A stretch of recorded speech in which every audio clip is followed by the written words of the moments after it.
طويل الشوق يبقى 7টি কাজ কখনো করবেন না। যদি এই 7টি কাজ করেন, অভাব অনটন আপনার পিছু ছাড়বে না, আপনি কখনো ধনী হতে পারবেন না। সম্মানিত ভাইরা আমার, সম্মানিত দিনী মা এবং বোনেরা, আল্লাহ নবী জনাবে মুহাম্মদুর রাসূলুল্লাহ সাল্লাল্লাহু আলাইহি ওয়াসাল্লাম বলেন, এই 7টি কাজ যারা করবে তাদের অভাব অনটন কখনো তাদের পিছু ছাড়বে না। নাউজুবিল্লাহ বলেন। 1 নম্বরে হলো নামাজের মধ্যে তাড়াহুড়া করা যাবে না। আমাদের দেশের অনেক লোক আছে নামাজের মধ্যে গেলে তাড়াহুড়া, ঠিক কিনা বলেন?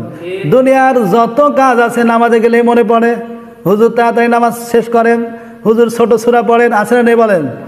নামাজের মধ্যে তাড়াহুড়া করা যাবে না। ধীর স্থিরভাবে সাহাবায়ে কেরাম রাদিয়াল্লাহু তাআলা আনহু যেভাবে সালাত আদায় করেছেন, নামাজ আদায় করেছেন, ওই রকমভাবে ধীরে সুস্থে নামাজ আদায় করা লাগবে।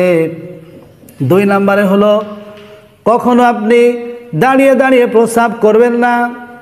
আল্লাহর নবী নিষেধ করে দিয়েছেন, দাঁড়িয়ে দাঁড়িয়ে যদি কেউ প্রস্রাব করে ওই ব্যক্তি কখনো ধনী হতে পারবে না। যতই চেষ্টা করুক, যতই ইনকাম করুক না কেন, তার ইনকামে কোনো বরকত থাকবে না, আল্লাহ পাক বরকত উঠিয়ে নেবে। নাউজুবিল্লাহ বলেন। 3 নম্বরে হলো কখনো আপনি দাঁড়িয়ে দাঁড়িয়ে পানি পান করবেন না। অনেক লোক আছে, ভদ্রলোক, মনে হয় দেখে মনে হয় ভদ্র মানুষ, কিন্তু দাঁড়িয়ে দাঁড়িয়ে পানি পান করে। কথা বলেন ঠিক কিনা? রাসূলের সুন্নত জানে না, রাসূলের হাদিস জানে না, তারা এ ধরনের উল্টাপাল্টা কাজ করে। কথা বলেন ঠিক কিনা? 4 নম্বরে হলো কখনো আপনি ফু দিয়ে বাতি অথবা মোমবাতি নিভাবেন না। ফু দিয়ে বাতি অথবা মোমবাতি নিভানো যাবে না, নিষেধ করা হয়েছে। এই কাজটিও যদি কেউ করে কখনো সে ধনী হতে পারবে না। ভাই আমার 5 নম্বরে হলো দাঁত দিয়ে কখনো হাতের নখ কাটবেন না। আমাদের দেশের লোকের এরকম স্বভাব আছে না নেই বলেন? হাতের নখ কাটে, দাঁত দিয়ে হাতের নখ কাটতে থাকে। নাউজুবিল্লাহ বলেন। এই আমলটা, এই কাজটা যদি কেউ করে তাহলে তার অভাব অনটন তার পিছু ছাড়বে না। 6 নম্বরে হলো কখনো খাবারের শেষে আপনার পরনের কাপড় দিয়ে মুখ মুছবেন না। আছে না নেই বলেন? আমাদের দেশে অনেক লোক আছে খাওয়ার পরে লুঙ্গি অথবা নিজের পরনের কাপড় দিয়ে মুখটা মুছতে মুছতে আরামসে রিল্যাক্সে চলে যায়। কথা বলেন ঠিক কিনা?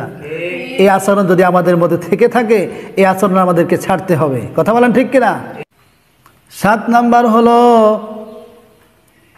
প্রস্রাব পায়খানার মধ্যে কখনো অজু করবেন না।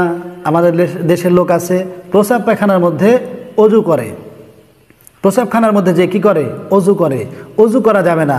প্রস্রাব পায়খানার মধ্যে যদি কেউ অজু করে তাহলে তার সর্বপ্রথম তার অভাব অনটন তার পিছু ছাড়বে না। নাউজুবিল্লাহ বলেন। সম্মানিত ভাইরা আমার, এই 7টি বদ আমল যদি আমাদের মধ্যে থেকে থাকে তাহলে এই 7টি বদ আমল ছাড়া লাগবে। এই 7টি বদ আমল যতদিন আমরা না ছাড়তে পারবো ততদিন পর্যন্ত আল্লাহর রহমত আমাদের উপর বর্ষিত হবে না, ততদিন পর্যন্ত আমরা কখনো ধনী হতে পারবো না।